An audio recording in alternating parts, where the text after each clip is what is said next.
Thanks everyone for joining us today, and excited to dive in. I will be helping to facilitate today along with my colleague Peter, who will have a moment to introduce himself, as well as our other colleague Anne. Before that, though, I would like to turn it to Christy to do our land acknowledgement. Thank you, Mark. I'm glad to be here today, and this is an honor. I am Christy Hamilton. I am Assiniboine Sioux, and I am also part of the Flathead Salish Kootenai tribe and Scots tribe. That's where the light skin comes from. It's an honor to be able to do this land acknowledgement with you, and I take this very seriously. If we were in person, I would ask everybody to stand now as a manner of respect. If you are able to, you may. If not, that's okay, since we're not in person. If you are able to, please put your camera on so we can all see each other. No, thank you. I want to let you know that last Tuesday I spoke with Blake Shelifo. He's a cultural liaison for the Duwamish Longhouse. And the Duwamish people are the land that Seattle sits on. And I've got information here if you'd like to visit them.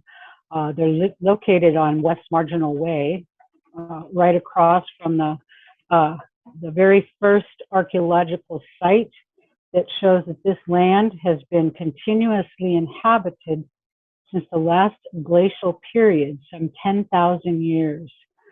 So we're not the first people to be on this site. Mr. Shelifo also told me that he was very honored that we were starting our meetings with land acknowledgement.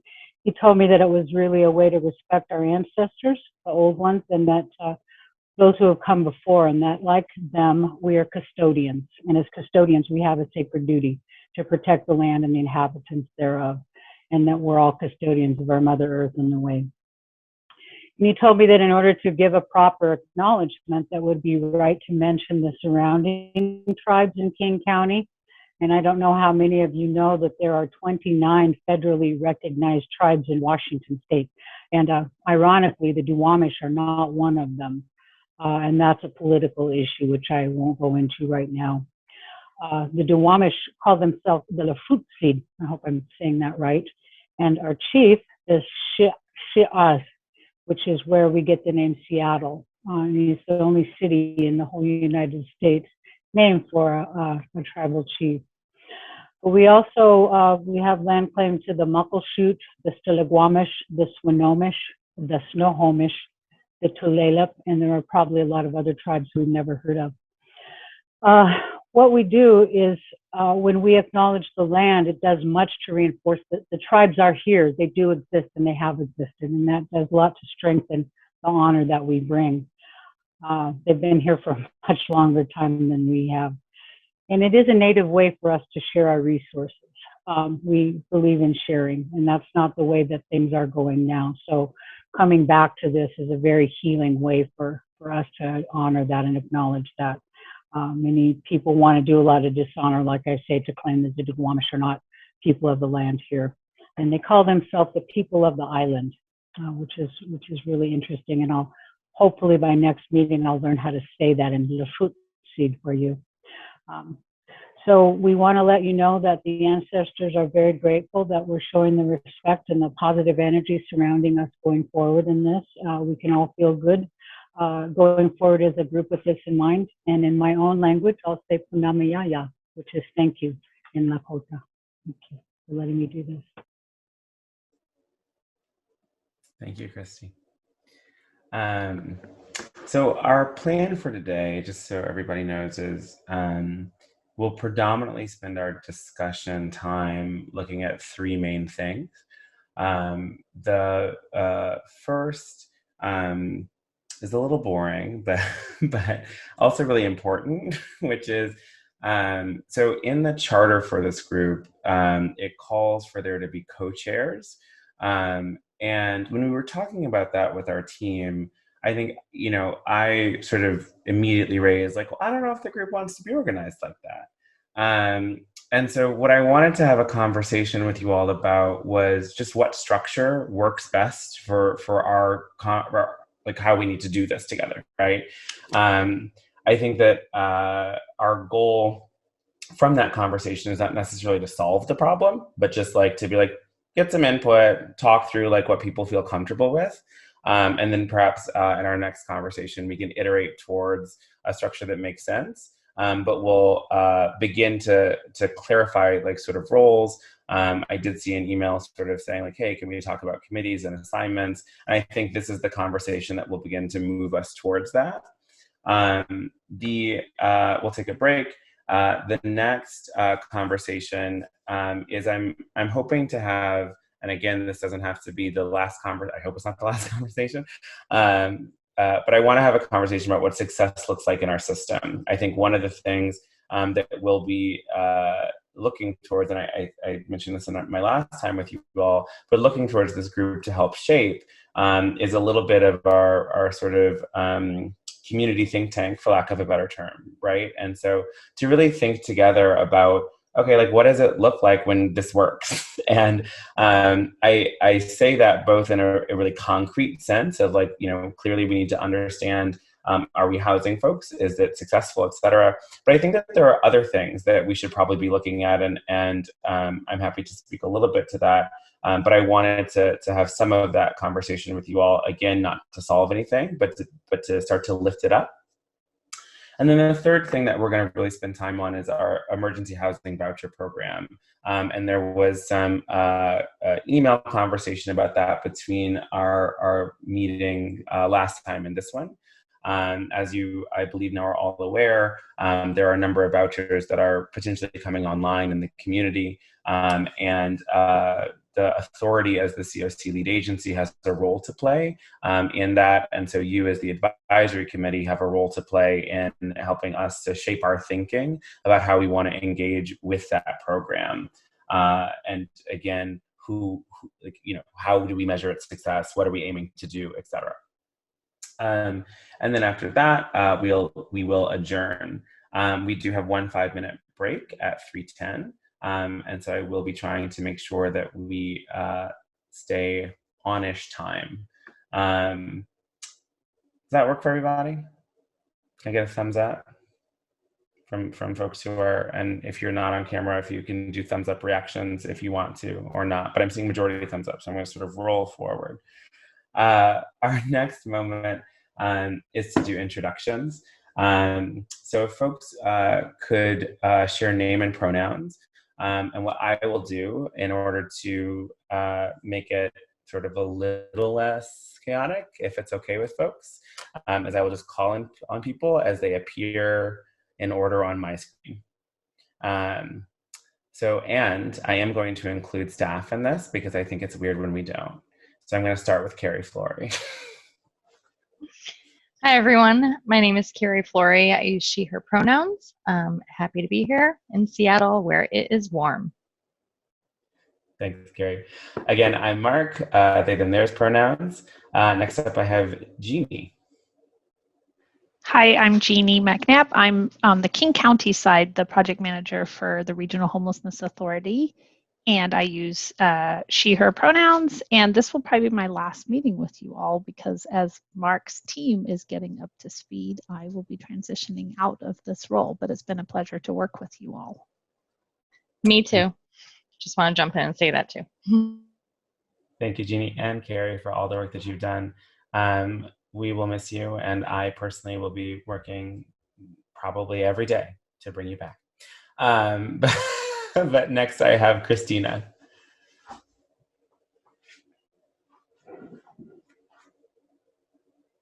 Yes.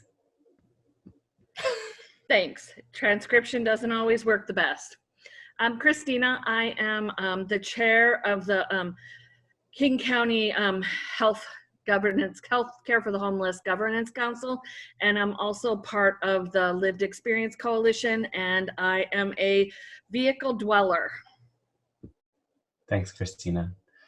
And Christina, I've heard you say this before, so I'm going to take the liberty of offering it up, and you can correct me if I'm wrong, but Christina does not use pronouns. Is that correct? So I just want to clarify that for everybody. Deborah. Hello, I'm Tamara, rapid rehousing advocate at Solid Ground. I use she, her pronouns, and I am happy to be here. Thank you. Thanks. Ann Martins. Hi there, Ann Martins, she, her, communications and external affairs for the authority. Christy. Hi, everybody. You heard enough from me earlier. I'm Christy Hamilton, she, her. I am part of the Lived Experience Coalition and a gazillion other things. Thank you. Thank you. Karen Taylor. Hi, I'm Karen Taylor. Thanks, Karen. Ben. You are muted. The holding the spacebar trick did not work. Hi, I'm Ben Miksch, and I use he and him. Thanks. Jenna. Hi, I'm Jenna. I use she, her. Dan. Hi, he, him. Maria. Hello, everyone. I'm Maria Moorhead. I use she, her pronouns, and I'm support for everybody. Thank you, Maria. Peter Lynn. Hello, Peter Lynn. I use he, him. I'm the new Chief Program Officer for the Authority. Thanks for having me. Sherry. Hi, I'm Sherry Tillman, lived experience homelessness and also intake manager for Mary's Place. And she or her pronouns, or it doesn't really matter. It doesn't matter. So, okay, Sherry. Thanks, Sherry. Marvin.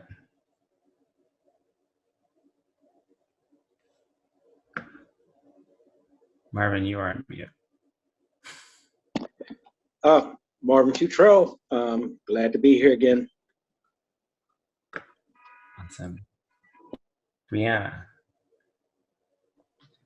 Good afternoon, everyone. Brianna, welcome all respectful pronouns, and I'm here with the Youth Action Board. Thanks. Newish Tamai. Hello, everybody. Nowish Night Gun, Director of Housing for Wellspring Family Services, she, her. And then I think it's Shanae. Am I saying that right? Yes, Shanae, she, her, Black American. Lizzie. Am I saying that right? No, I am Lise, or rhymes with bees. I use they, them pronouns. Thank you, Liz. Thank you, Mark. Linda. My name is Linda, she, her pronouns. I'm a member of the Lived Experience Coalition. Wonderful. And that is intros, I think. Did I miss anybody? I don't think so. Okay. And up next, we are 3 minutes ahead of schedule. I'm going to hand it over to Carrie Flory to do public comment. Thank you very much, everybody. Give me just a second here. I'm making sure the settings are all good to go. Okay, so we've allowed 10 minutes for public comment. You may sign up for public comment now using the chat function by typing in your name and where you're calling from. You may also use the raise hand function if you prefer. And if you are calling on the phone, I think we've only got Linda Peoples on the phone, but in the future, I believe you can hit *9 to raise your hand if you are calling in only and not using a smartphone or one of the apps. So as of right now, I don't see anyone signed up. So we'll just give it a second if you like, Mark. Okay. Should have some fun hold music.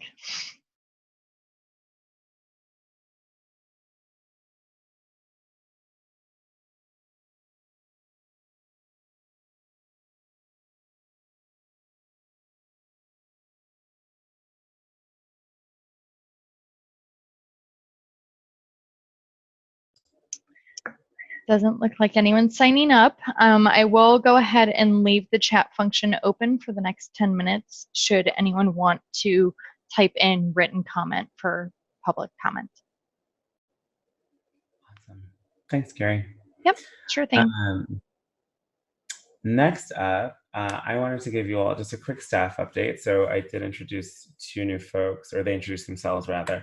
But Peter Lynn and Ann Martins are new members of the authority team.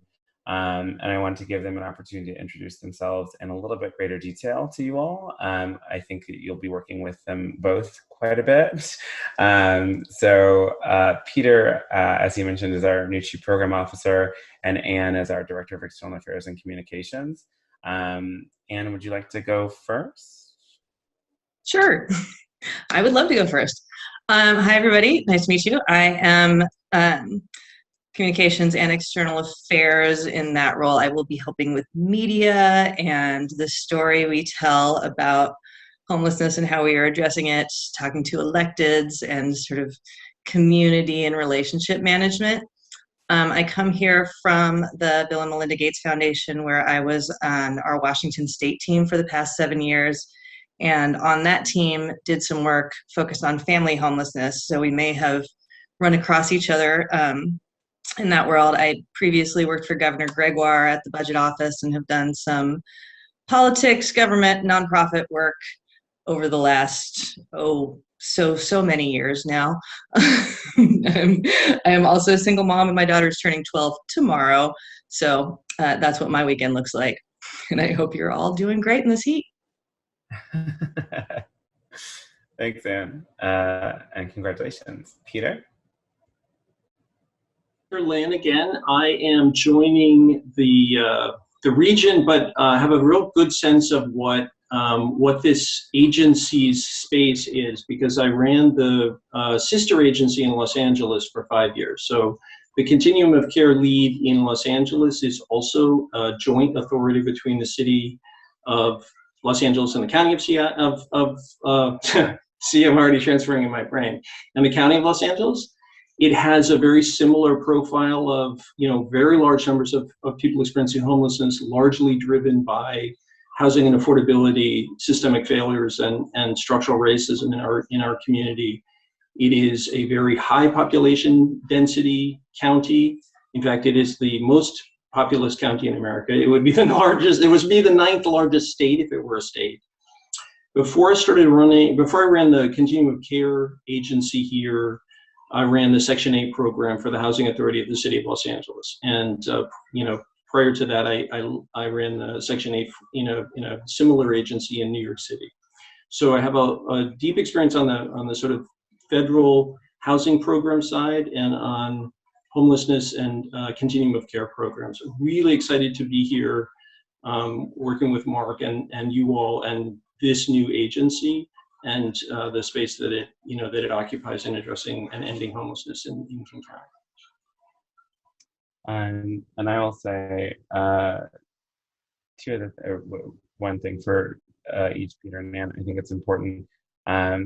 So I knew that Anne was the right fit for her role when in an interview she said to me, "I just kind of think government could be cool if we wanted it to be cool." And I was like, yeah, no, I agree with that. We should work together. We can do this. Yeah. It can just be a thing that isn't bad. We can agree that it could be good. And then Peter, because of Peter's experience, sort of immediately begin to talk about how, because of all the things that he knew, he felt like he knew how to be creative about the things that are bad in those things. And then begin to talk about how like a number of our programs and the way that they're designed are actually structured to push people who need assistance away from them, right? And I found that to be a really compelling case for why Peter should be in the job that he has. So I just want you all to have like a little bit of insight into who these folks are and why they're on this team and why I believe that they are the right folks and dedicated to the kind of space and mission that we're after here. I do want to acknowledge that I believe another person has joined us, Marisol, and I apologize if I mispronounced your name. Hi. Did I get your name right? Yes, Marisol. Amazing. Thank you. Welcome, and thank you for joining us today. The only other updates that I would want to give in this section are that we anticipate having a Chief of Community Impact join our team part-time starting next week. His name is Anton Wallace, and I'll be making sure that you all have a chance to meet him as well.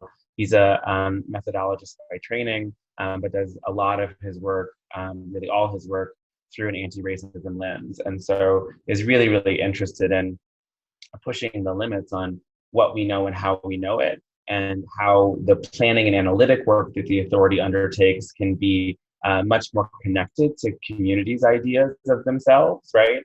And more connected to, frankly, knowledge that communities would value or would like to learn, right?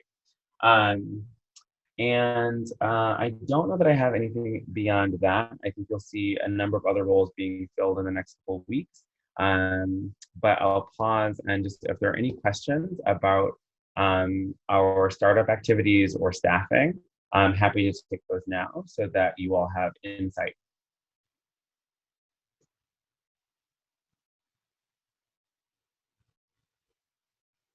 All right. Well, hearing that, oh, Marvin, you have something? I just have a brief question. It was great to meet Peter and both Ann. There's going to be, in the midst of any change or theory of change, a story that needs to be told. That includes acknowledging the systemic nature of our problem, as probably hasn't ever been done before, and two, how we are, as a community or a group, hoping to advise for change, will be find ourselves stuck with what has always been done from the federal level coming down, and how to address it, moving forward. So, yeah. Yep. I agree. I think Ann is very, I don't know, Ann, if you want to speak to that, but I know that Ann is very focused on this, on the idea, right, that like so much of what we need to be focused on in how we do our work is also how we tell the story of our work, right? And we've had a number of conversations about, I think, my desire, right, to ensure that this agency is not just like sort of a government monolith, but has a human core, right? And that like the people that we work with, the staff that we have, our leadership team are all people, right? And are understood as people as opposed to just the I think what we often see inside bureaucracy, right, which is the dehumanization and the movement away from being personalized. Although I will say that I've gotten some tweets asking me where I live, and I'm not going to be answering those.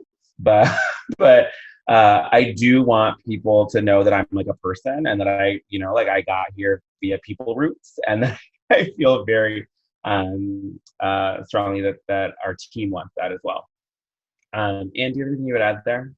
I mean, I would just reiterate that people are complicated, and the solutions that work for people are complicated, but the way that we treat each other can be pretty simple, and the way that we talk about each other can be respectful, and you don't, like, just because you're a bureaucracy doesn't mean you have to lose that.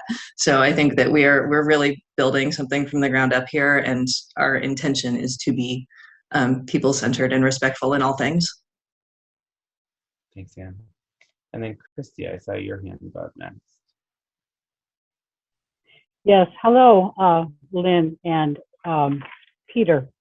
I mean, Ann and Peter, welcome. Glad you're both aboard here.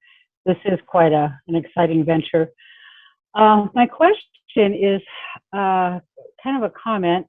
I'm wondering if you've had an opportunity to meet the Charter Amendment 29 folks, and how are, I see the smile, how are they going to impact us? How are we working with or around them? And it seems to me that quite a few people from the past version of this new board are now involved in this Charter Amendment 29 group of folks, and it's something we're going to need to discuss going forward. So I wanted to bring that up to you, Anne, specifically.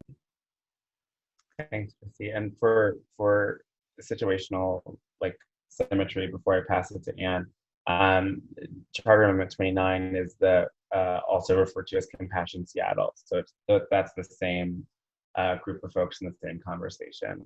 But Anne, that was directed to you.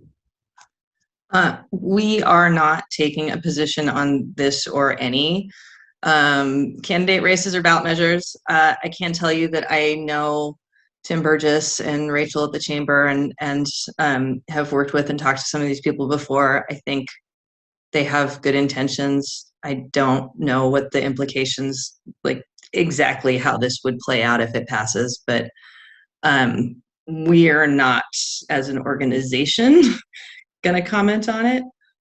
And I think that's all I can say for right now. Thanks, Anne. Ben, I think I saw your hand. Yeah, I just a quick clarification. I had seen an email from someone about kind of kicking off sub-regional planning work for the KCRHA, and I wasn't sure if that person is staff or consultant or official role, or do you know what's going on there? I don't know who you saw an email from, so I can't. Jason Johnson. Oh, Jason is. And so I just wanted to clarify if that was. Yeah, Jason's in a consultant role focused on, and Peter can speak to this, but focused on some analysis predominantly around South King County. But Peter, do you want to speak to that? So I think that as an adjunct to regional planning, or essentially sort of setting the table, we need to understand sort of what the assets are, what the resources are, and sort of map out and just have a structure of like what's the lay of the land right now, so that there's a dialogue with a table, with it understanding like what's laid out in front of us. So what's happening is just to gather those data, understand what does the land look like right now from an operations, programs, resources that are deployed, so that we can then structure dialogue and planning based on that. So that it doesn't have to sort of start from, let's go gather some information. Very helpful. Thank you. And to clarify, there's also 2 other people, one of whom does not directly have a contract with the authority, but there's also planning or sort of canvassing some things right now. So some of you may see emails in your other roles in relationship to that. And if you have any questions, you're more than welcome to reach out to Anne, Peter, or I for clarification about that process. And then Karen. We've been waiting for this Regional Homeless Authority to be stood up for quite some time. And to me, right now, it's still a great mystery and a plethora of secrecy. And I'm just confused as to what changes are going to take place. What do they look like and how will they be implemented? Will the jobs of the Regional Homeless Authority be maintained by mostly whites, who will always and have always outnumbered people of color in these positions? Will there be opportunities for people of color to be employed? And will, how are we going to make sure that the people that we house are able to thrive, maintain, and sustain their housing?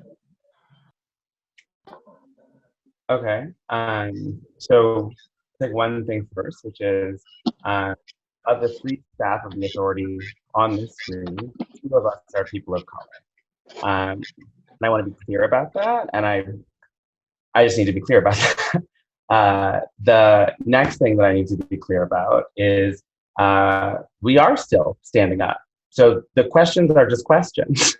There's things are not a secret. There are questions, some of which we are here to discuss with you today so that we can begin to shape the answers.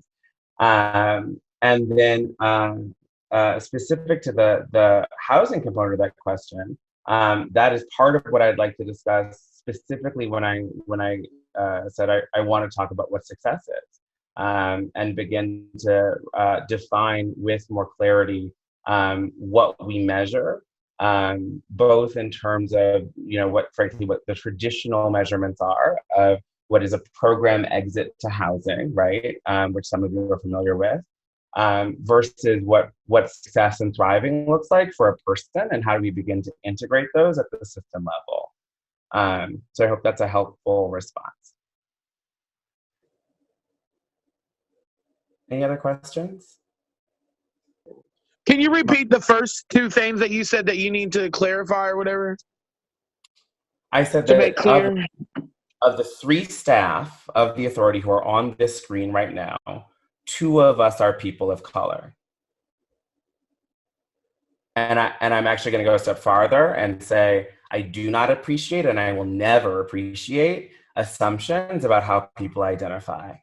It is not safe. It does not make people feel safe. And we're going to not do that. I'm confused. 3 of the people, are you talking about yourself and who else? There are 3 people who are attending. So it's me, Peter, and Anne. Anne and I are both people of color. You asked me if all of the staff were going to continue to be white, which was confusing to me, given. Am I misunderstanding the question? No, what I was meaning when I said that, Mark, was that the systems have been dominated by white culture for centuries. And I was just wondering, how are we going to interrupt that, disrupt that, and change that, and make it fair and equitable? It wasn't a stab at you personally. I'm never stabbing at you personally. I'm stabbing at a system of racism. That's what I'm stabbing at. Got it. Understood. I apologize. I misunderstood the question then. So like the larger question of like, how are we going to stand up an anti-racist system? And what does that look like? I think that there are some core cultural components that we're going to try to lean into. One of which just happened, which is like, we're going to do conflict and discomfort. We're going to name the things, talk about the things, right? I think another thing, and this gets to some of the other stuff that again is on this agenda, is like, I think that what we measure, like measurements make up systems, right? Measurements are how systems demonstrate what they think is important. And so a significant component of how I think we interrupt the flows of oppression that are historically embedded in systems is by asking the system to measure and value, right, different things. And so, I think it's this question of, for me anyway, and I don't want to sway the group, but for me, it's a question of how do we get the system to measure and value healing and thriving and well-being, which is very different from just measuring and understanding like where a person is. And I hope, right, that like by moving in that direction and continuing to step towards, right, thinking in that way, that we discover, frankly, new things, right, that like will help us to interrupt circuits of historical oppression. I also want to acknowledge that Marvin had a hand up. Well, I don't want to cut you off. Can everyone hear me? My question is a little bit more about balance. It's great looking forward, having those questions and asking them and figuring out us as a group. However, there's formation taking place right now. And if the only contact that new hires to the authority have are the same folks that have not been the greatest at addressing regionally the system, where's the balance, or who else is consulting, sharing where there may be gaps or failures of past systems that we can address? So the Do I need to be other, more specific? no, I understand your question. Okay. So the other main person who's engaged is a person named Michelle Valdez, who you know, and you've all worked with. And then a woman named Margaret, who has done a lot of national data work, but lives in King County and has done some work here in the past. But I also want to be really, really, again, clear that like part of how I'm approaching this, and I would look to Peter here to also sort of talk about this, is like some of what's different about approaches is how I'm asking them to be structured, right? Like, so it's not necessarily always a question of who I have or who our team has pulled in, right? To be able to immediately drive a process, because the architecture of that process is in some cases substantively different because of how I am thinking about what its structure is, right? And so some of the sub-regional planning work that we're doing, I think, frankly, relies much more heavily, and will rely much more heavily on qualitative work, on engaging people who are experiencing homelessness, on working with people who are living in encampments, right? To understand the gaps in the system and where we are not connecting in ways that, in candor, I don't know have historically happened at the depth, right? That I'm asking my team to carry it out. And that's my accountability, right? That's the fundamental nature of my job, and what I ask to be held accountable to is that sort of regardless of what the talent pool is, that the operations, that the work that we do are different, in part because the community has asked me, to drive differently.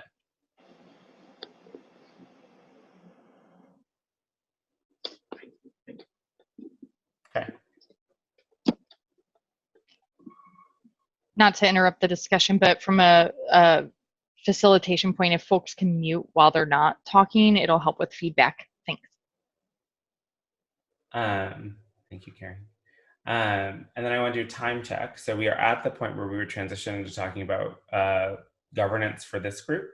But I do want to do a quick check-in and make sure that we're ready to rotate off. And I want to, again, offer just a brief, because we got spicy for a minute. I do apologize, Karen, for misunderstanding your question. Oh, no, thank you. I just want you to know that I support you. Nothing has changed. So I just wanted you to know that. But you know me too, right? So you know me. I'm not going to bite my tongue. Thank you. Thank you.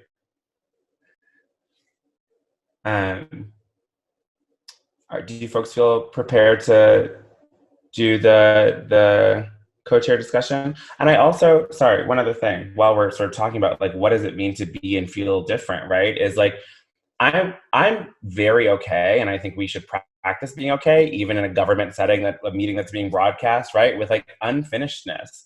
And so that's part of the reason why the agenda is structured in the way that it is, which is not like we have to answer all these questions, but like we have to start unpacking them and talking about them and getting into the kinds of relationships that will allow us to solve them.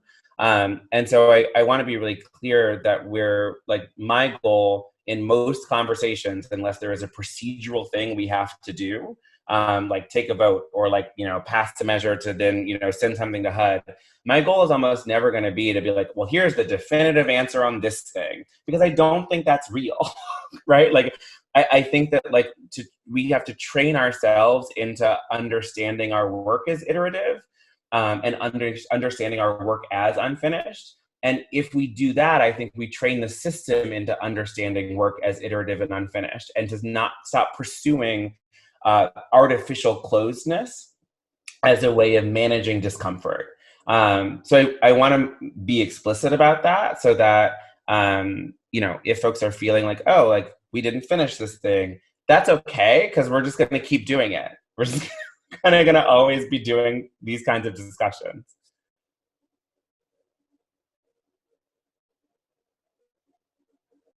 Do you folks feel ready? Can I get thumbs up? I like affirmative.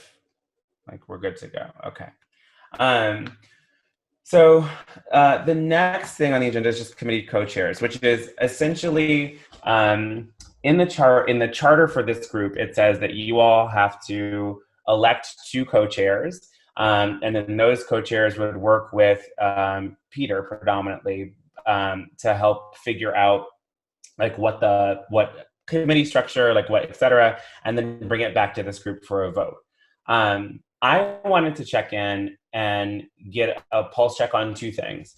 One, is that the structure you want, right? Like, do you want a sort of, co-chairs and sort of the traditional government structures of things? Or do you want to, I'm seeing Christina say no, or do you want to think about potentially doing it a different way? If yes, trying to understand what values you wanted to assert into doing it a different way so that we could begin to maybe put something on paper to bring back to you all about what this could look like. And Christina, I see your hand up. So then asking, at least 2 of you are from across the country. What other structures have you seen in this type of a capacity? I'd love to hear more about difference. Yeah, I mean, I can say, I see Karen in the chat saying a different way that includes everyone. I can say, and I would defer to Peter and Ann for their experience, there is not a lot of variation in the structure. Like most of them are real, like, okay, like we'll do co-chairs and here are committees. And, it's super, super, super like default to the way it gets done every single time I've seen it. The only things that I've seen that I'm like, oh, that's different, right, are when people sort of spin up, equity committees and that kind of stuff.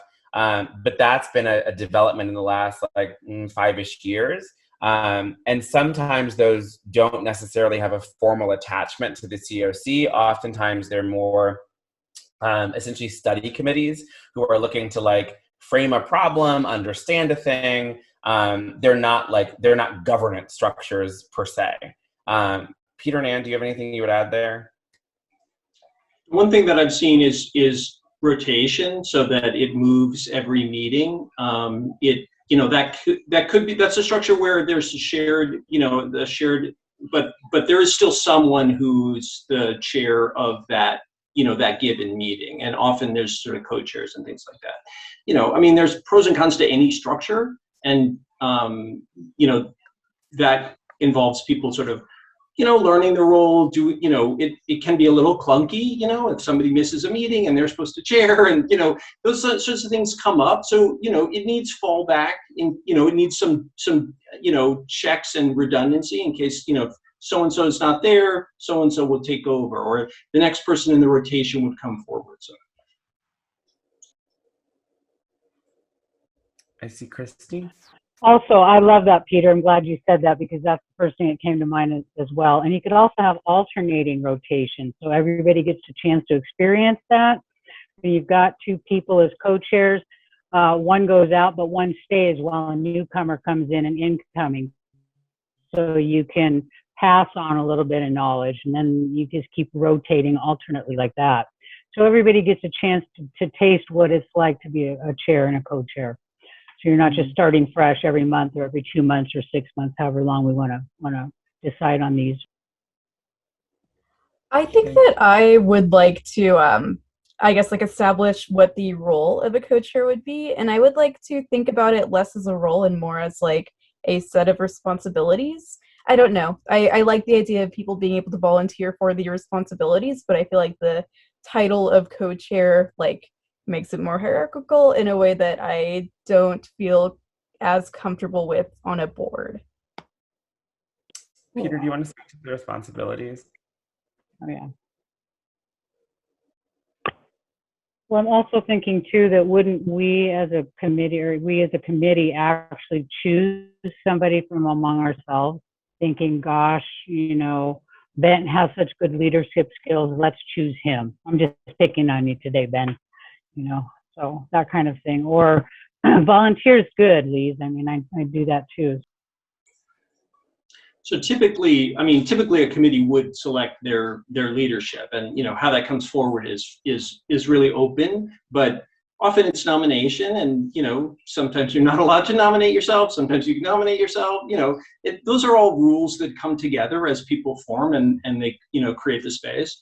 I think key roles are opening the meeting, making sure that the time is kept, making sure that certain key things get done. If there are minutes that were kept and that need to be approved, that gets done, that votes get taken, that there's accountability for ensuring that if there needs to be a number of people to meet quorum, that you have quorum before you open the meeting.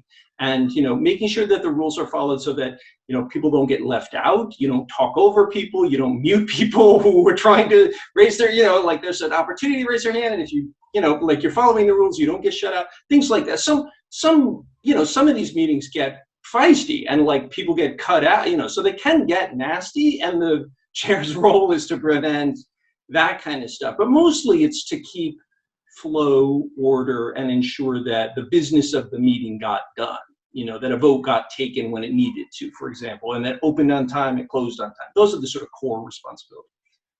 Right. And so in that space, my expectations would be that however whatever leadership looks like, and with whatever mantle, right, that the identified leader or leaders of a particular meeting would be working with my team to identify what has to get done, right? Like, what's the agenda? What's the business?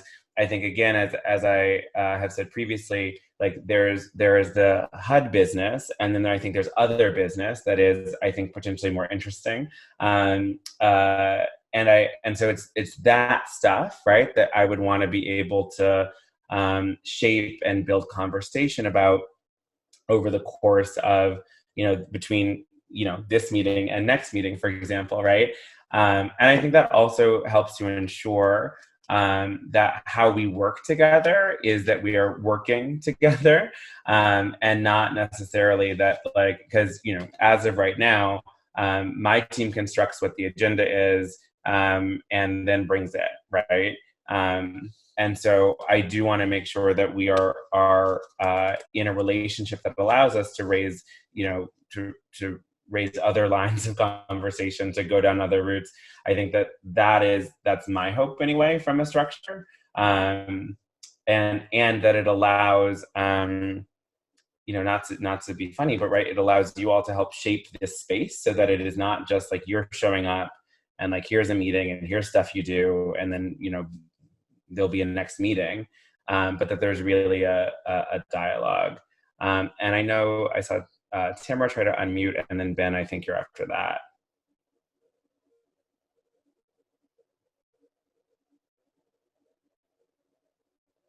Do you want to go? Yeah. Oops, sorry. It was an accident, but actually, now that I think about it, I wanted to uplift and really, uplift what Lise said about non-hierarchical and sharing power and sharing leadership versus a one and done kind of dictator like leadership. I think the people can actually start to self-select out of important conversations if they feel like a power and control dynamic in a group setting like this. So just being mindful of how we show up as leaders. Ben? I was actually, I think, going to echo something, Mark, that you already sort of covered, that in my experience, one of the other roles of a chair is to help facilitate and manage conversations between the board and the executive director. And I just like, how's it going to work for you if we have a untraditional structure and you have all of us emailing you all the time? Well, you certainly will be emailing Peter and not me. No. All right, problem solved. No, I think you're right. I think that there's a need to ensure that whatever the final structure is we understand how it is a conduit for communication and mutual planning, 100%. And then Peter, your hand went up, and then Christy.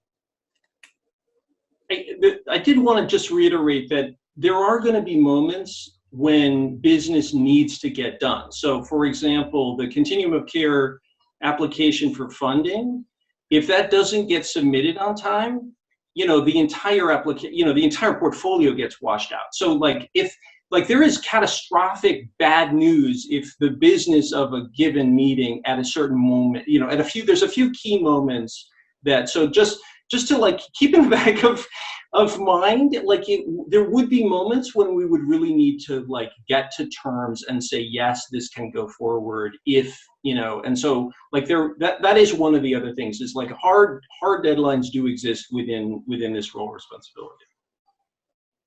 Thanks, Peter. One thing to tack onto that, I apologize, Christy, one quick thing to tack onto that is just that like you all did ask a question last time, right? And about like how does conflict get resolved? And my answer was like, well, it's democracy. So we talk until we are at a solution, right? Like, but I imagine that like leadership with whatever name, right, would have to play a role in the moment in helping to resolve and manage conflict and ensure that whatever that was about, right, like we were able to hold it and solve it successfully. Christy. Thank you, Mark. Form a committee. Yeah, if you want some things to get lost, form a committee, right?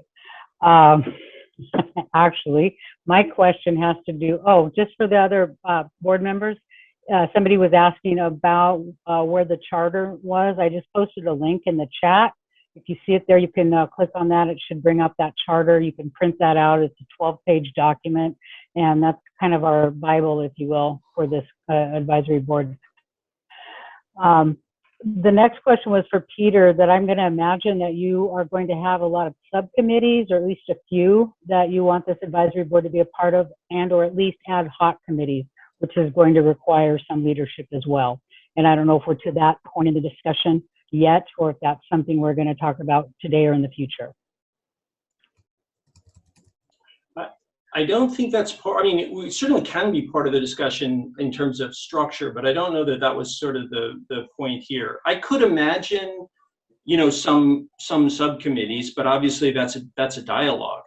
The continuum, like, for example, a committee that is the Continuum of Care NOFA application committee, where it's folks who are really interested in crawling through, all the tiny details of that thing and are willing to like pull aside and look at it, would be really helpful, because then that committee could come back to the advisory and make a recommendation without having, often the details can be kind of cumbersome. It might not be that way this year, but often those can get kind of choppy. And I've been through experiences where we had to say, okay, this kind of format that we've been using, like transitional housing, HUD no longer supports it. We're going to have to do something, or they will score us lower and we will lose funding.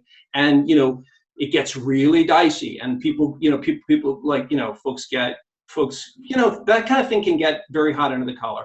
Changing the priorities and the scoring for how people rank, that stuff can get very dicey. And so like, those are all discussions that would need to come in and get put forward.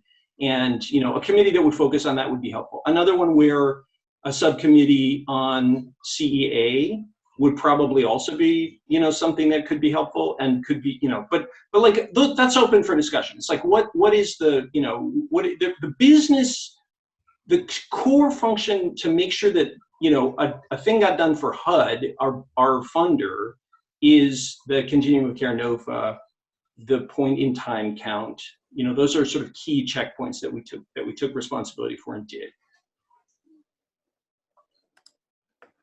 Thank you. Marvin?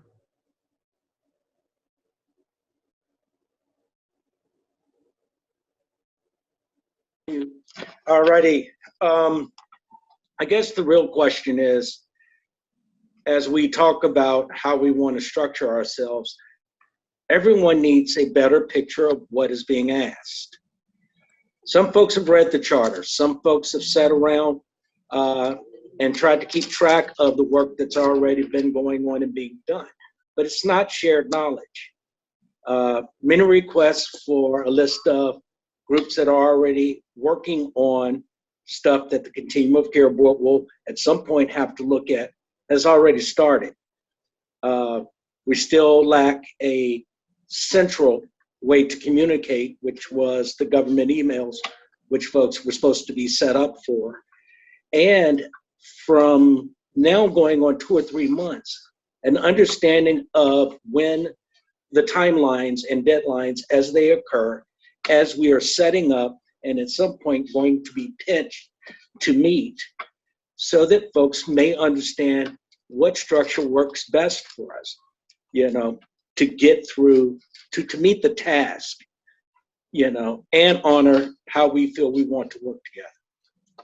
Yeah, I think that some of the specific things in terms of like the HUD NOFA, the point in time count, that information was discussed at the previous meeting, and I think is in those materials. But what I'm hearing is that it's not at a level of distillation that is easy enough to see as like, well, this is the procedural flow. So Peter and I can work to take some of those things, and thank you, Peter, and elevate them so that it's easy to see just like what the calendar is there. But in terms of like the bodies of work that this committee is obligated to engage with, right? Those are the two right now, right? It is the HUD NOFA and the point in time count.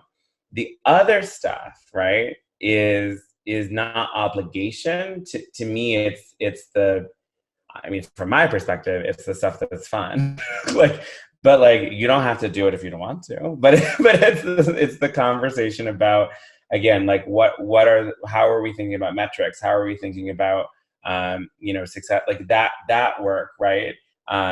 Is, I think, separate and apart from the obligation work, which is HUD NOFA, point in time count right now.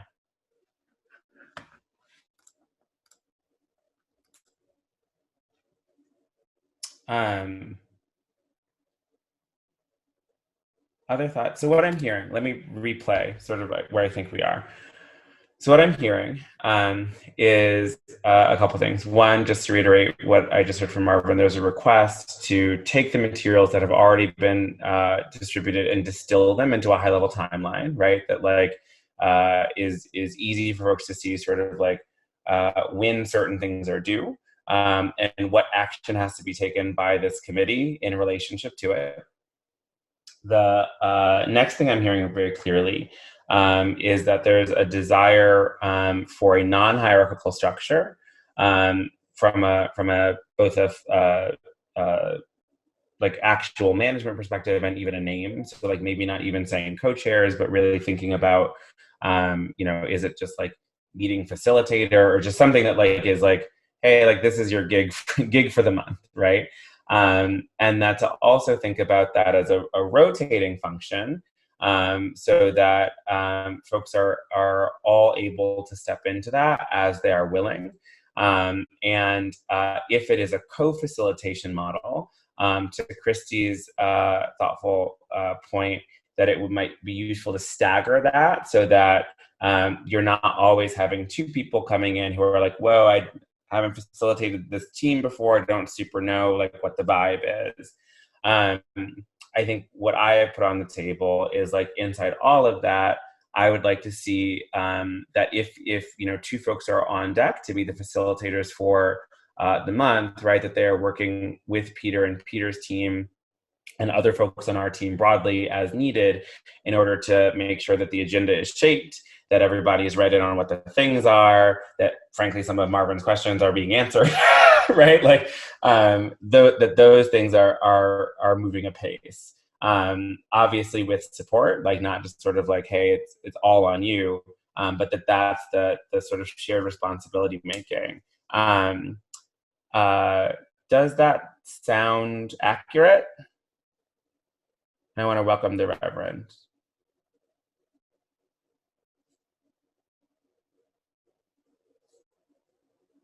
Okay. So we can take that back and shape it into something and bring it back to this group in the next conversation what will have to happen, just so everybody knows, is that you'll have to vote to amend, because right now your charter requires you to adopt a certain structure. So you'll just have to vote to amend your charter to put in the structure that you want to have. And then from there, you can do what you want. And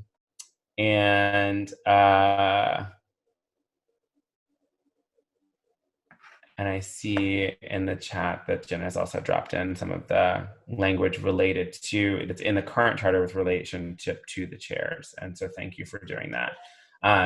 But as you can see, it's very regular business, like very normal government, like the chair and the vice chair shall do the thing and other people shall have to abide. Like, so if you don't want to live like that, this is your opportunity to not live like that. Again, we can run and with the feedback today and put something together. I think that ideally, and this is ideal, we've got a lot of irons and fires, but ideally what I'd like is to be able to circulate that draft language maybe a couple weeks in advance of our next meeting.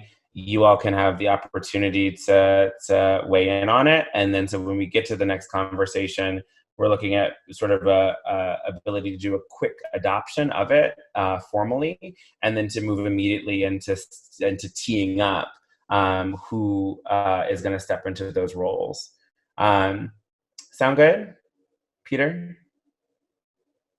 I think the one other thing that I might just reflect on to the group is that in a time when the membership is harmonious, folks are focused on business, getting work done, it's a good time to work on a charter that envisions possibilities for things to get logjammed.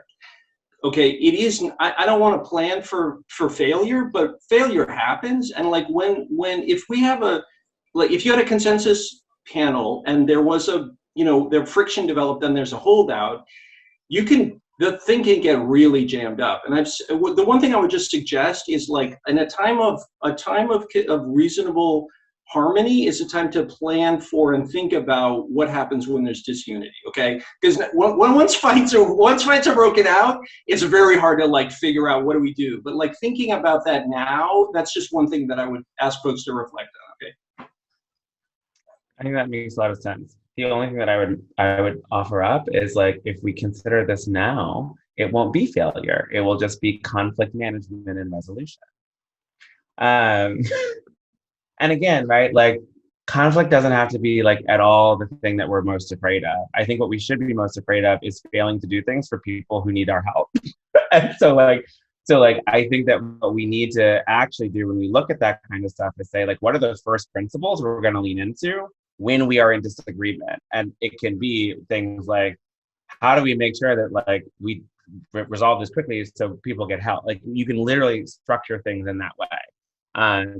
So I agree with Peter 100% that it's definitely something to be looking at now. And as we offer up language, would appreciate thoughts around that kind of process as well.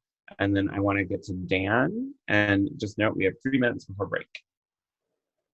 Yeah, I'll be really quick. I just want to reflect on something we were talking about before, these obligations we have around CLC ranking committee and the point in time count, and how we have to go fast and just do them, otherwise we'll lose things.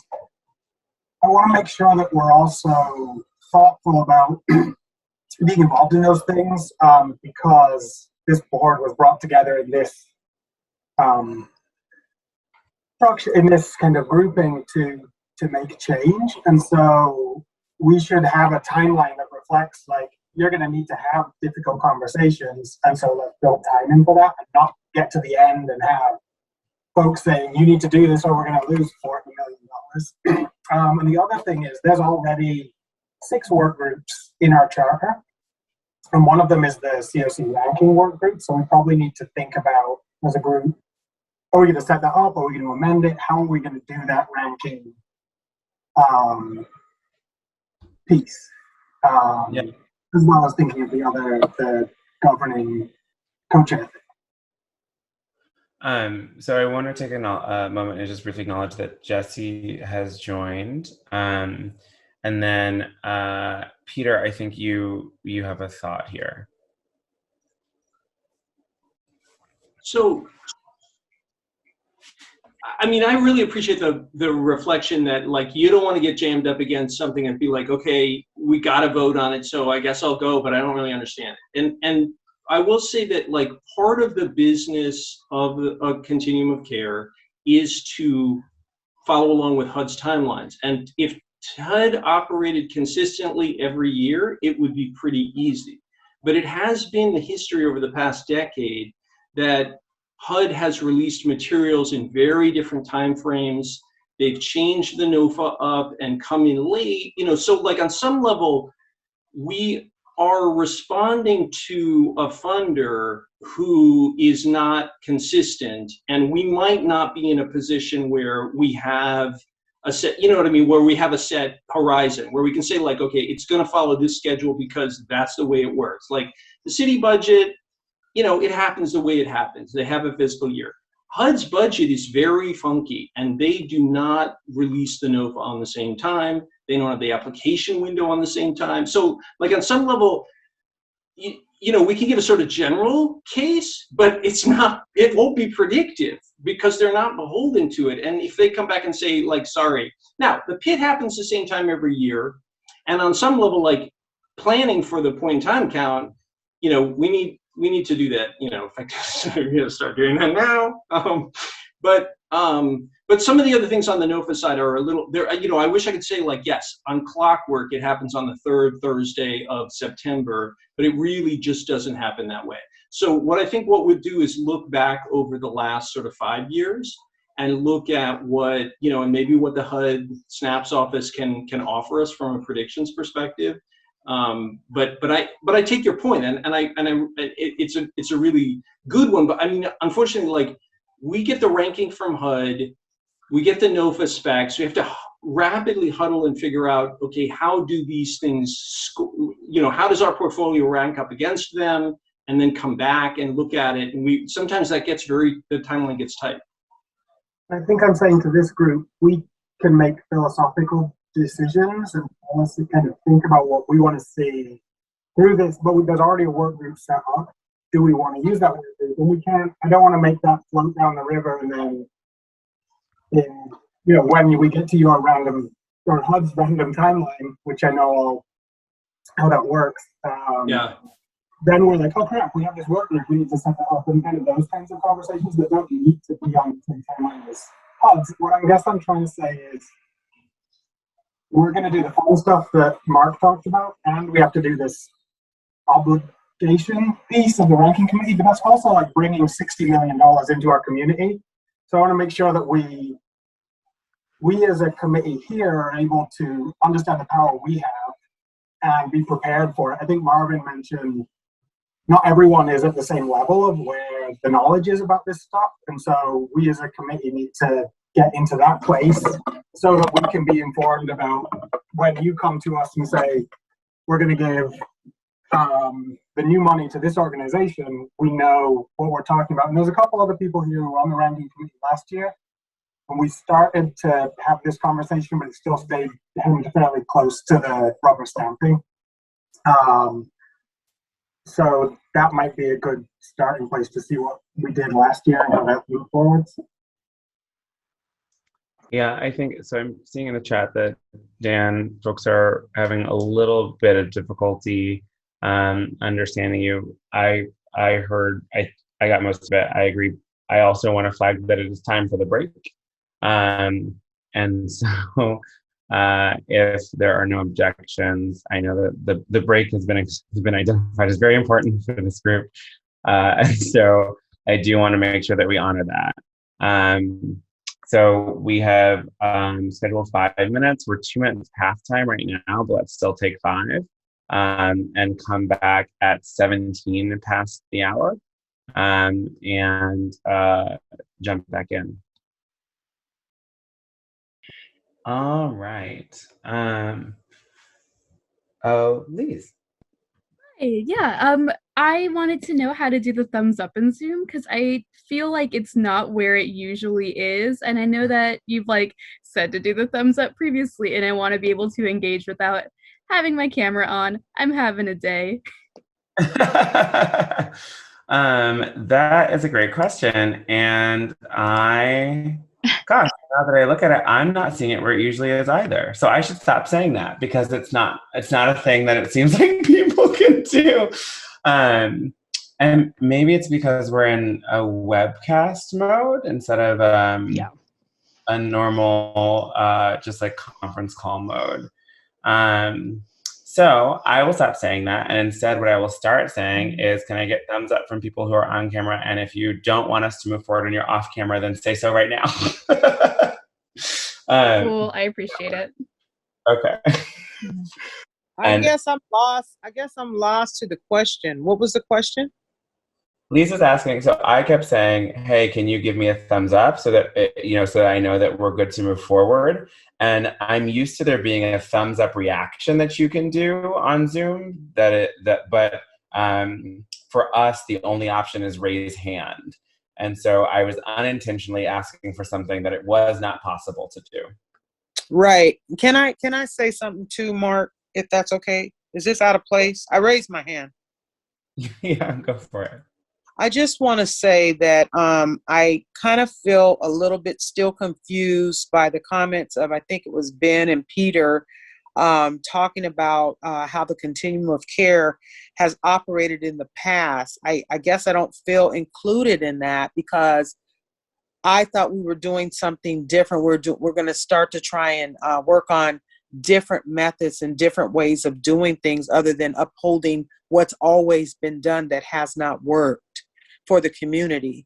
And I just think that it's important to make sure when people are speaking and if they're using acronyms or things like that, that they make sure that everybody is coming along and learning at the same time, because some of us have never sat on a committee like this. Some of us have never fully understood systemic methods and stuff like that. Some of us are new, but we love our community and we want to be involved in the change that we want to see.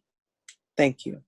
I really appreciate that feedback, Karen. I will confess, like having worked in federal programs for a long time, I will slip into jargon quick. So please, please just flag that for me. Sometimes I don't notice that I'm doing it, and I will endeavor assiduously to stay with sort of natural language on this stuff. Okay, I apologize for that.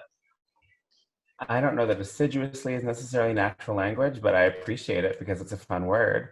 I will also say that I appreciate that feedback as well, Karen. It really jives with what I heard Dan saying, right? Of if we want to arc towards transformation, and Dan also put this in the chat, but I'm just gonna try and summarize it, that if we're gonna try and arc towards transformation, there's a level of table setting. I'm trying to not use that metaphor anymore because I don't like it, but there's a level of like information symmetry we need to hit so that then we can be transformative. And I think that also gels with what I heard Marvin say of like, yeah, we've got these presentations, but I'm still not clear on what the timeline is on like when we will need to do what by, right?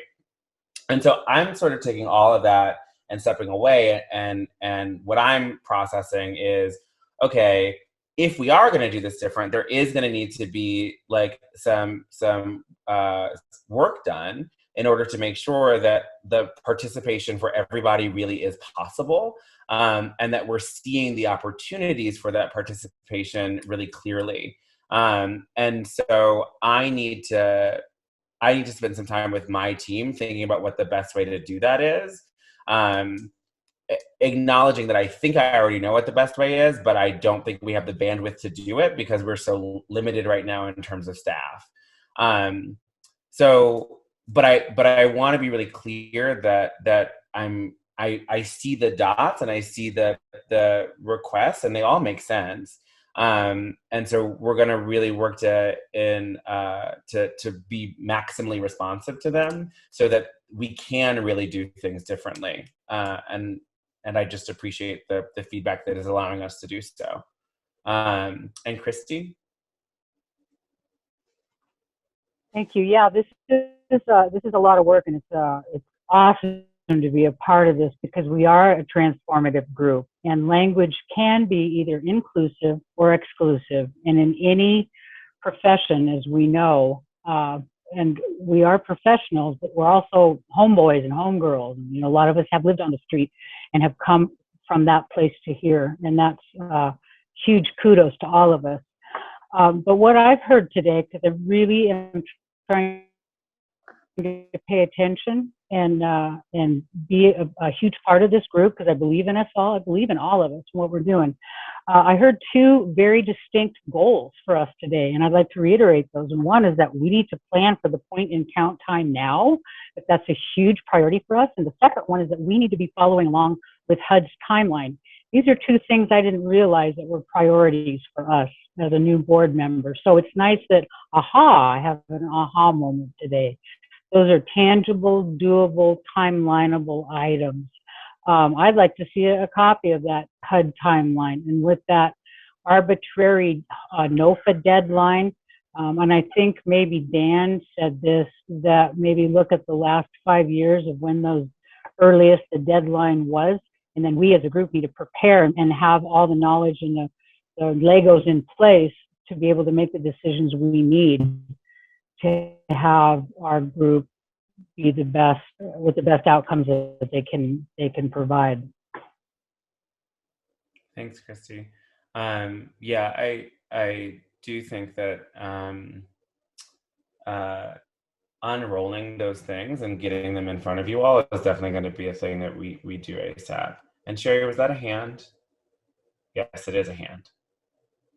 So, so to me, it sounds like we might need more meetings, right? So that we can get all those things and understand those things and have more clarity. So that, unfortunately, is where my head was going, and where I also immediately was like, but we don't have the bandwidth to do that right now. And so I was trying to fit, like, literally you are thinking what I was thinking of, like, oh, like, the solution here is to, like, get together and talk through these things, right? Like, and I was trying to figure out, like, you know, because I want to acknowledge that because people are in different spaces and yada, yada, yada, that in my head, I immediately went to, the best way to do this is schedule one-on-one meetings with each of you and be like, what would be helpful, right? Like, and then I was like, and we can't do that right now because we don't have the staff to get that done. So I need to work with my team to figure out, like, how we do this, because there's some pathway that, like, I'm not immediately grasping in the moment that honors all the requests. It gives space for the individualizing of people's needs, and it doesn't max out staff capacity when we're trying to do 1,000 other things simultaneously. And I just need some time to figure out, like, what that thing actually is. But yes, we were having the same thought. Lise. Yeah, I just wanted to share that on my time on the YAB,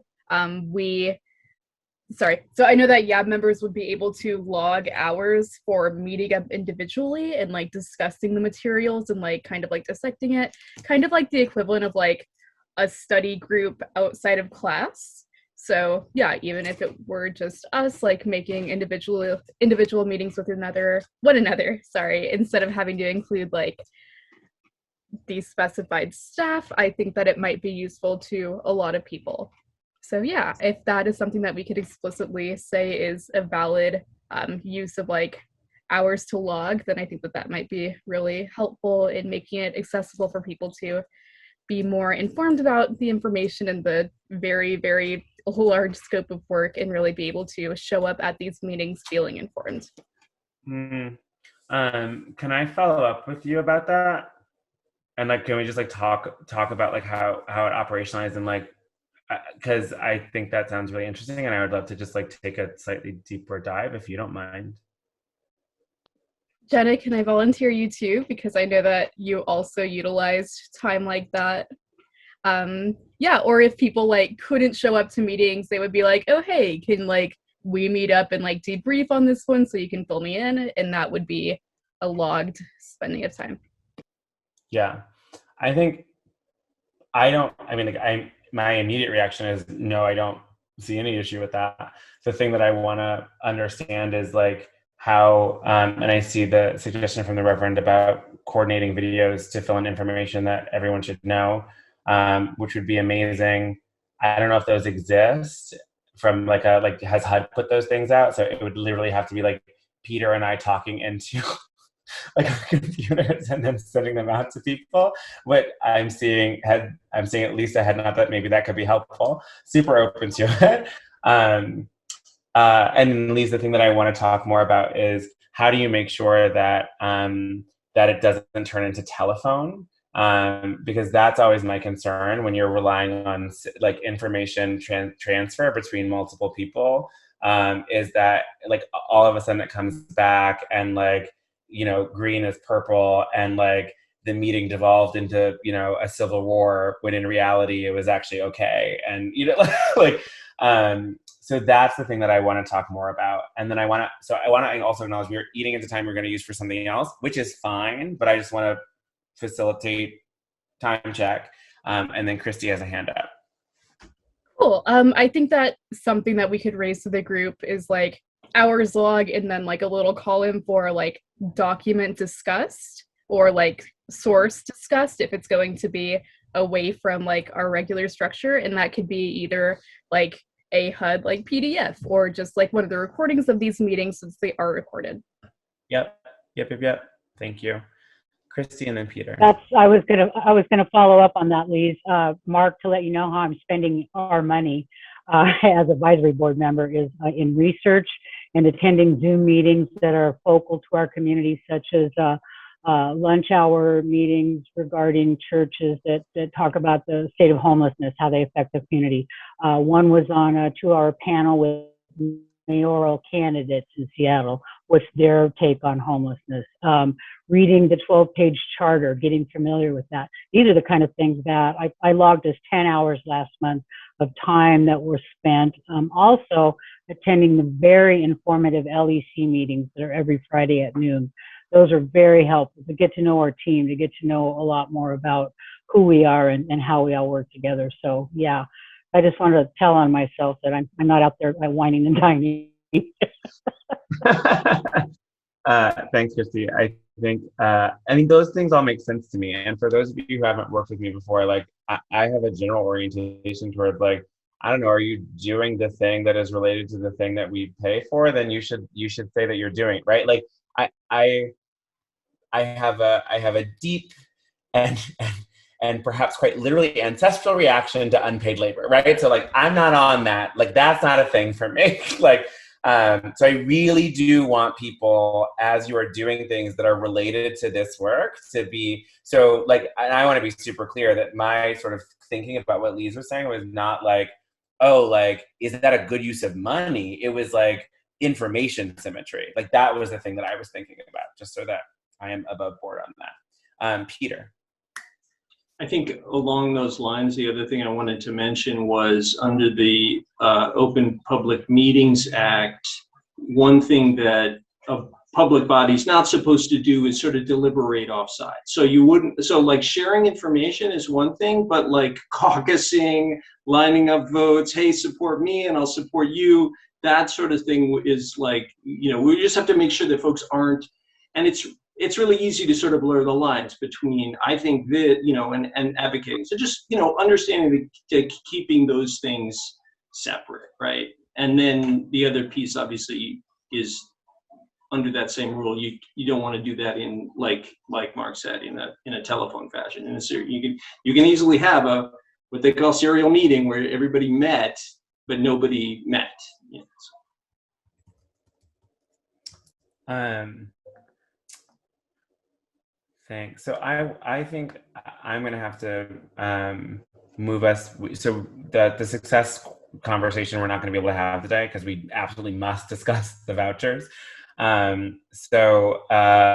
We will, as I said before, right? Like all these conversations are ongoing. I want to do. I want to do. I do want to say, though, that the success conversation is important because I think it links directly to what Dan was saying about, like, how do we think about the rank order work? How do we think about, like where are we driving towards, right? Has to be centered in what we think is good for our community. And so I do want to make sure that we are putting a pin there to return and have some really formative conversation and begin to build that alignment. But with that, I'm going to hand it to Peter, who's going to lead us through the last section of the agenda around the Emergency Housing Voucher Program. Thank you. This is just tremendously exciting. Under the ARPA, the new federal money, the American, ARPA, somebody help me with what ARPA stands for. So, American Rescue Plan Act. Yeah, there you go. Sorry, I was doing it in, American Rescue Plan Act. Tons of money went out for a lot of different things, and the Biden bucks. So one of those things is a huge allocation of what look like and feel like Section 8 vouchers to public housing agencies across the country.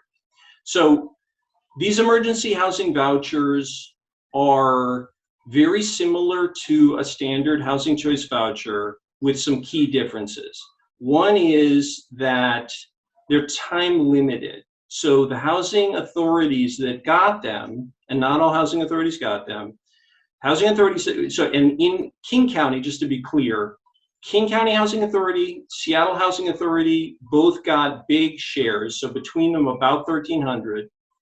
And then Renton Housing Authority got another 30-something, 3 dozen, I think. So there's 3 housing authorities that got these awards. So first thing is they're time limited. You got to use them before 2023 or they expire. If you've used them by 2023, you can reissue them, and you can reissue them up until 2030, at which point they're currently scheduled to expire, but I will tell you that nobody thinks they're actually going to expire. So that's 10 years out, which is generally speaking the horizon for a household on assistance in a Section 8 program. Depends on the program, a lot of different things, but nobody thinks that they're actually going to sunset that way. Because a lot of times, like for example, and just drawing from experience in LA, we got a lot of emergency disaster assistance vouchers after the Northridge earthquake. A lot of people sort of left the program, but after long years, there was still 4,000 or 5,000 people were on those vouchers, and they just converted them to regular Section 8 vouchers. So on some level, like the expectation would be that at some point in the future, these will convert. Now, that's not guaranteed. That's just part of what everybody sort of expects about this. Second thing that's unique about these vouchers is that they require coordination between the continuum, that's us, and the housing authorities, that's them. Meaning, and that coordination is in several fold. One is expire in giving them, sorry, I'm going to answer questions that are popping up on the chat as I go, just so I don't miss anything. Expire in the sense that you can't issue new ones that you haven't issued before after 2023. So if you don't get them all out there, you can't put them out there again. But if you've already issued them, you can keep recirculating them. So it's a little bit funky. It's like there's a very use it or lose it feel to that. Okay, the second thing is they have to take referrals from coordinated entry. Now, HUD requires that everybody who's taking federal continuum money has to have coordinated entry. It was decided that it was the best practice. All of us were decided to come together, and we all had to build a coordinated entry. Now, they look very different from each other, and I know there's some significant dissatisfaction with the way that it works here, but it is true that HUD requires coordinated entry to send the referrals to the public housing authorities, okay? That means, though, and the function of these vouchers is that they're targeted to address homelessness. People must be homeless, at risk of homeless, and at risk of, so it's, first category is homeless in the definition that HUD and the Department of Education use. So HUD uses, if you're sleeping in a place that was not intended for human habitation, basically, if that's your general nighttime residence, then you are homeless. And for youth, it's a little different. The education side includes some more expanded. At risk of homelessness means that you're extremely low income and you don't have enough money to pay for your housing, and you've had to move for a couple times in the last 60 days. So there's a few different things, but let's say at risk of homelessness. The third category is people who are fleeing or attempting to flee domestic violence, dating violence, sexual assault, stalking, or human trafficking. So there's a group of needs that exist in communities for people who are fleeing violence and threat of violence. And that group of people is included as a group that is eligible for these vouchers. And then the last group are households that have been recently homeless. And this is generally a category we would think of as sort of moving on. So if you're in a program like rapid rehousing and you're stably housed, you could maybe access these vouchers to have a permanent subsidy as opposed to a time-limited one, the way that rapid rehousing works. Or if you've been housed in permanent supportive housing that's in a building, and you want to take this voucher and move out to a community, that would be another use for something like this if you're recently homeless, okay?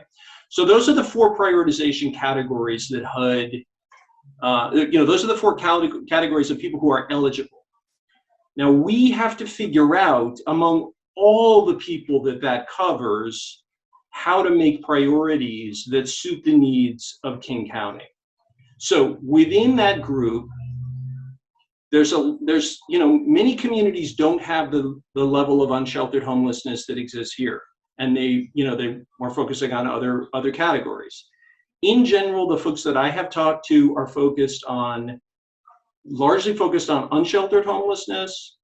They're focused on folks who are in these temporary, COVID sort of shelters, and are working closely with their domestic violence and human trafficking sister systems to help people in those categories. That's what I've sort of heard from folks. Now, in addition, one other thing that's new about these emergency housing vouchers, which is completely different from Section 8, or even those VASH vouchers that they gave for veterans, is that they carry with the moving costs.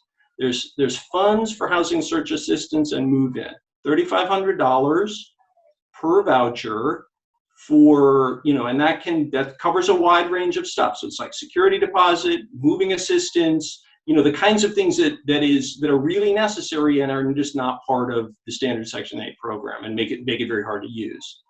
So folks have, they need a utility turn on, they need to, buy some, often in LA, I don't know exactly what the rental market looks like here, but people would not have a fridge. And if you don't have a fridge, the unit can't pass inspection, so you buy a fridge. That kind of thing, can be helped by those dollars.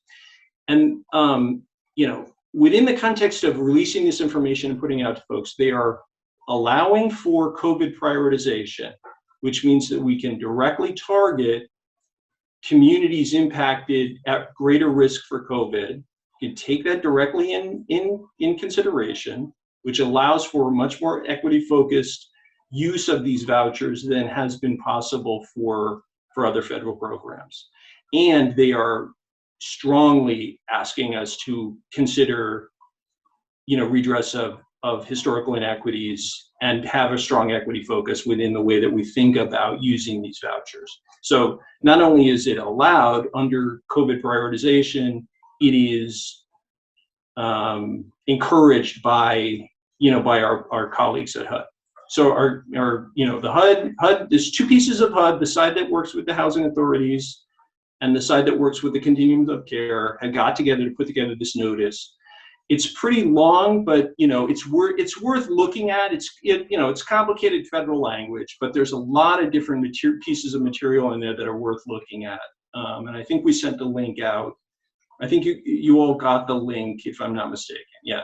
So it's a little heavy going if you're not used to it, but it is also like it's pretty cool what they've allowed and what they've included in here. there's some challenges. One is we have to come to terms and come up with an understanding of how we want to prioritize people fast, like really fast, because we need to make a written agreement with the housing authorities and get that to HUD. It has to be signed and delivered to HUD by June 31st.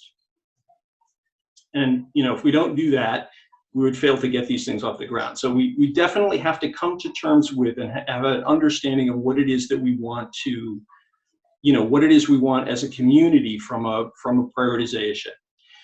Again, it's about 1,300. So, it's definitely not going to cover, the needs of the community from everybody who might be eligible. So there's just no, until we get to universal eligibility for Section 8, we're still going to be in this sort of situation. And in this case, we need to come up with some, priorities fairly quickly and think about what does the community need? What is the highest risk categories for folks? They really are encouraging us to think about people who are at risk of COVID. Obviously, there's some folks are at greater risk than others. There's not a ton of congregate shelter, but that's a high risk. But folks who are living unsheltered, living in encampments, they're at much greater risk from exposure. So there's a lot of different things to sort of chew on. That's the sort of basic parameters of and there's also, within that, they've also required housing authorities to relax their criminal background screens and some of the other things that are real barriers for programs. Now, the good news for us locally is that the King County and Seattle have already had very, have wide open and more inclusive policies. There's a lot of housing authorities that are very, high barrier programs, and they're really good at weeding people out who really need the assistance. That's not the biggest issue here, but it is really important that we think about what's the best impact for these vouchers.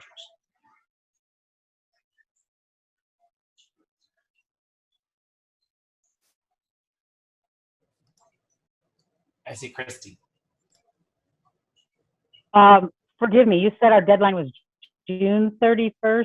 Did you mean July 31st? Did I say June? It is July 31st. If I said June, I was wrong, and I meant to say July. Good, because I was thinking we'd have to have an emergency meeting. Okay, great, thank you. And then there are 1,300 of these available, according to what you see. 1,300 right. of these available. Okay, and we're looking at our priority is going to be COVID and BIPOC populations. That's what we're looking Absolutely. at? So those are two things that they're encouraging us to consider, and we are allowed to consider. Certain federal programs, wouldn't have allowed us to consider BIPOC as an eligibility, but because of COVID prioritization, we can actually do that, which, so because of this pandemic, it allows us to focus on equity in ways that we've never been able to do before. And last question is, where are you going to find all these units, Peter? This is Seattle.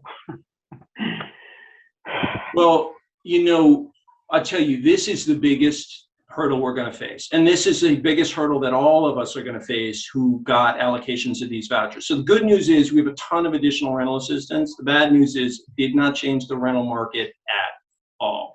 So we need to think about ways of using them that are going to be more innovative. Is it possible?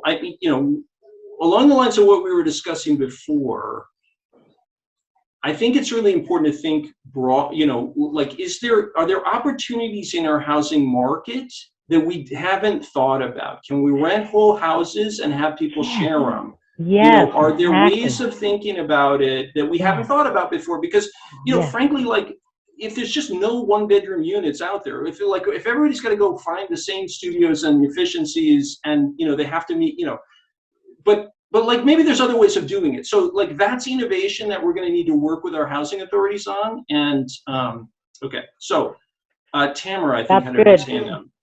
Exactly. I could follow up on that, because I'm wondering, is housing authorities and/or HUD going to allow for the change in definition of what a house is in order to qualify for these funds? And I could see that as problematic. I think they're going to give us a ton of flexibility. So if we need to do things that we haven't done before, like, start with month-to-month leases, start with shared housing configuration, they're going to be flexible. They know we're all jammed up. They know we're all jammed up. So. Good. Yay. Thank you. So I am chomping at the bit to get started on this. What are our next steps? How do we get the ball rolling? Because I'm ready to get people housed like yesterday. So collectively, we all need to come to an understanding of what the priorities are. Okay. So recommendations on that side are going to be, we need to think about that. So ideas that you want to put forward right now would be, we'll try to capture those and then recirculate them. And then we're going to have to think through, like, what are your top categories? Now, I want to make one point that I maybe wasn't as clear on. If coordinated entry cannot take referrals directly from people fleeing domestic violence, intimate partner violence, stalking, those categories that I read, we will need to create a mechanism so that providers in that space can make referrals directly to the public housing authorities. And I want to say that they specifically called that out because in a lot of communities, those are separate, they're separate systems, right? So on some level, they're creating space for alternative pathways, and that's something that we need to discuss. Okay, so I just want to put that out there, but we need to create, consider creating space for all of those categories, and then we need to make priorities within those categories. So, sorry, Christina, I think you had your hand up. Yeah, and that's, as a homeless vet, we went to the King County Housing Authority 4 years ago, and we asked about them, the board, and asked them about something, because veterans, a lot of them prefer to be with other veterans, like a house of 4 vouchers together. And they said it was too much paperwork. And so we really got a lot of pushback from them around that, from King County Housing Authority. And yet it's the way veterans would prefer to, the ones, that we had brought, had preferred to look at it. And I will tell you, that was a big, hard issue that we've had with pushing to get more than 1 voucher in one place. Okay, I appreciate that feedback, and that won't be an acceptable answer this time around, right? Like, okay, it doesn't work, people don't want it, that's a perfectly reasonable, but that answer is not gonna, that's not gonna fly. Cool, thank you. Okay, are there, so yeah, for the time, look at the time. Are there categories? I mean, look, I have my instinct of like where folks could go. What I'm interested in is what do you want to raise as priorities? In our moments here, we don't have a ton of time. If folks want, have a few ideas you want to put forward, definitely want to hear them. Families. So, yes, for me, sorry.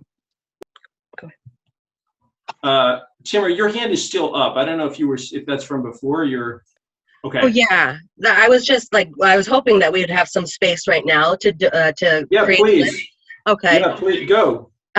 Families with children, people living in encampments, people experiencing or lived experience of COVID, veterans, people with disabilities. Like there's so many. Okay, all right, let's go. Let's have folks go with their top 3 and like just like do it that way maybe. Okay, Shanae, you haven't spoken, so let me see here. I'm just wondering if that's what the prioritization that we're going for is going to be similar to what CAA is already doing. The answer is not necessarily, only if we agree that what CEA is currently doing is what we want. There's wide open latitude. We could say all of these go to people fleeing domestic violence. We could say all of these go to people who are encamped. We could say, there are many choices that could be made. We could say 50 vouchers are going for people moving on. There's a lot of openness to what we as a community decide are our priorities. I guess, so my second question would be then, is there any data to what works better than others? From when you say works, can you help me understand what you mean by works?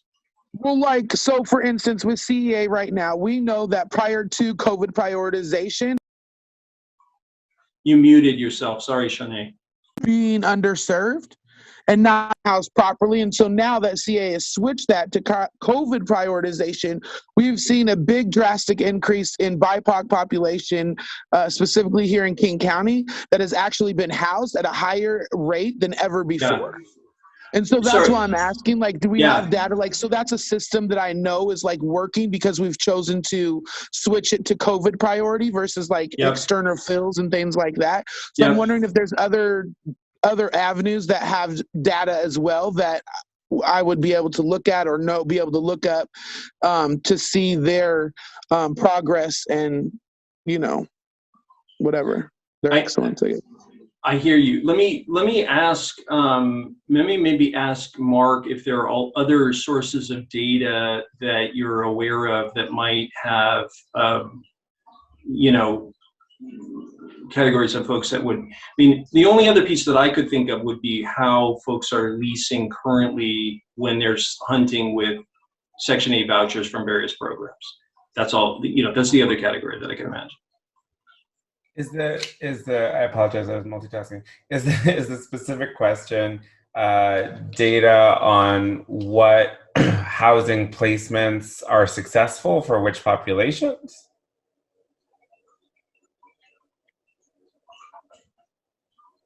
Janae, you're still muted. Sorry. So I'm just asking, like, I don't know how else to say it. Like, I just know that CEA has been working in this new method that we came up with, COVID prioritization. So I'm wondering if there's other agencies or other entities that have used other methods besides like COVID prioritization per se that are showing progress in actually housing people versus just, you know, saying that they're doing stuff and that we don't have the data to know.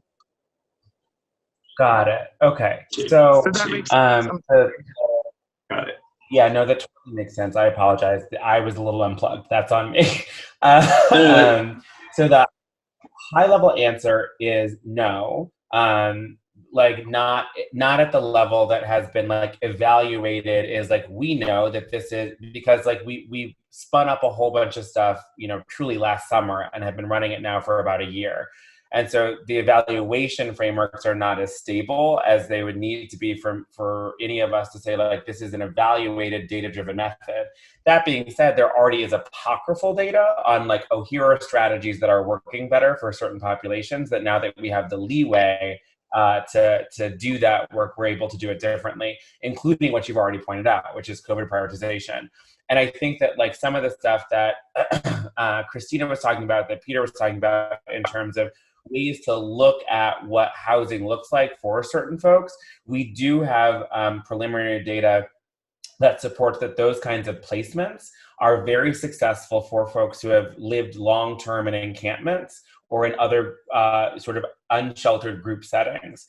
And so I think that what I've certainly been thinking about is, and this is the conversation, and I want to acknowledge we have 2 minutes left, but what I've certainly been thinking about is how might we look at prioritization frameworks and then housing frameworks that work for people who are outside, right?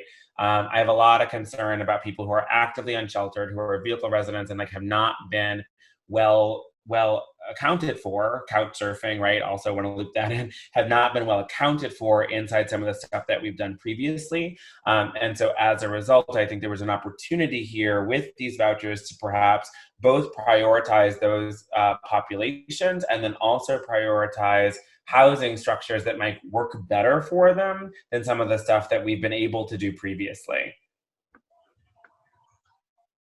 Thank you.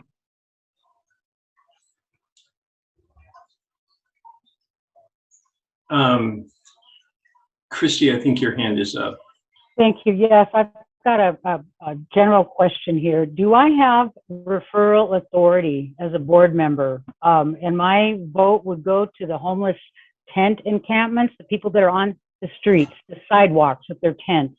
It's got to be uncomfortable. Specifically, there's a lot of urban Native American elders that are living in tents in our downtown streets. I'd like to see them.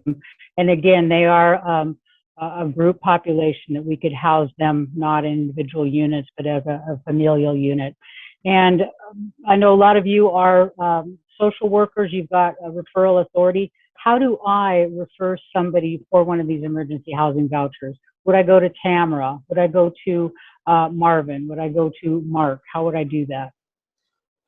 So we are at 1 minute. I'm going to jump in and offer a quick answer, which is no, you do not have a referral authority, but that doesn't have to be true forever. That's a really interesting idea, actually. And great. so All right, good.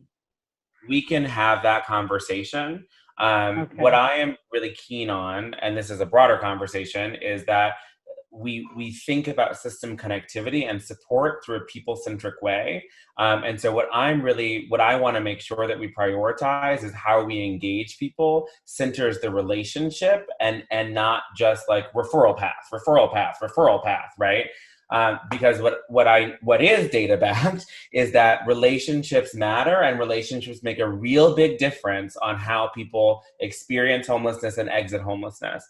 And so I don't want any conversation about adding additional referral methods with this committee, with other bodies that we convene, would have to align for me inside of, and it is a relationship centric way of doing it. So for me, it would be less about you, Christy Hamilton, as a member of this advisory committee, and more about you, Christy Hamilton, who do you have relationships with, and how are you supporting those people you have relationships with, right?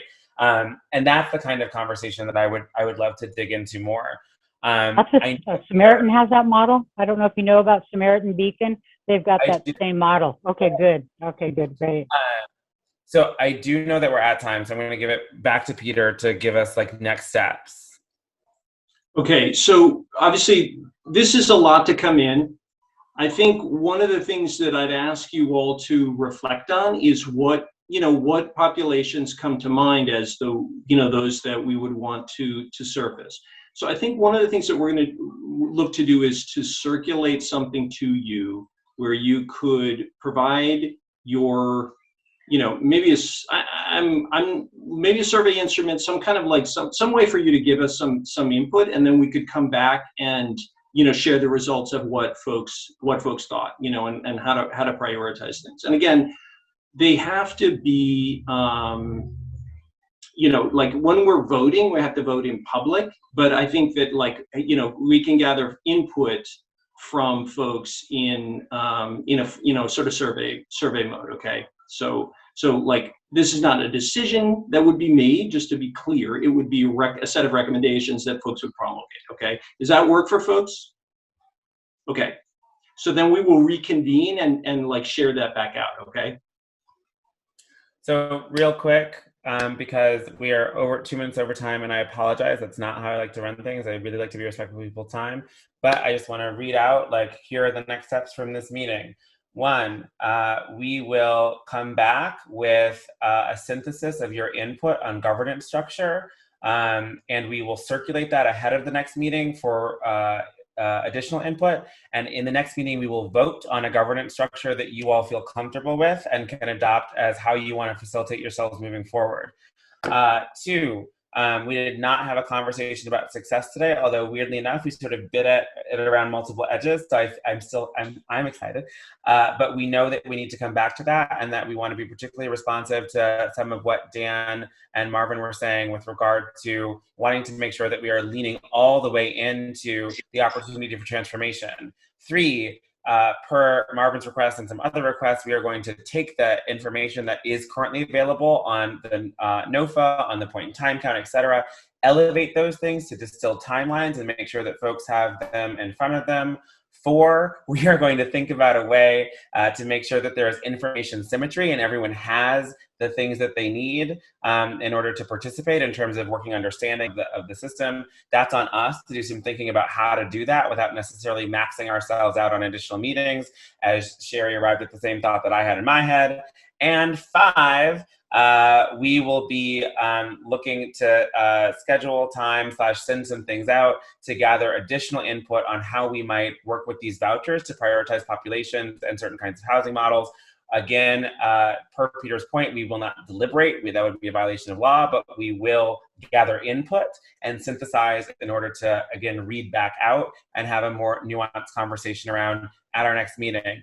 Team, am I missing anything? All right. Thank you. Oh, Carrie Flory says one thing. I'm done. I think she's saying I'm good. Okay, great. No, I was saying Marvin. Marvin has something. Emails, email addresses. Email addresses. Yes, that's a thing that that's on us to work out administratively, and I need to loop back with some people, but heard that request and understood. All right. Thank you, Carrie everybody. and Jeannie. Thank you, Carrie and Jeannie. We really want to keep you on the team. Thanks for being there for us, you guys. I'm sorry this is the last time. Mark, can you keep them on? I'm We working. need them. Honestly, all right, good. Yeah, we need you. But that doesn't mean I'm not gonna keep asking. It's been our pleasure. Thank you. Thank you so much for all the work you guys do. Thank you. We're excited to see what you all do. Thank you, everyone. We are too. We're all wondering. Thanks, Mark. Good meeting. Bye, everybody. Bye.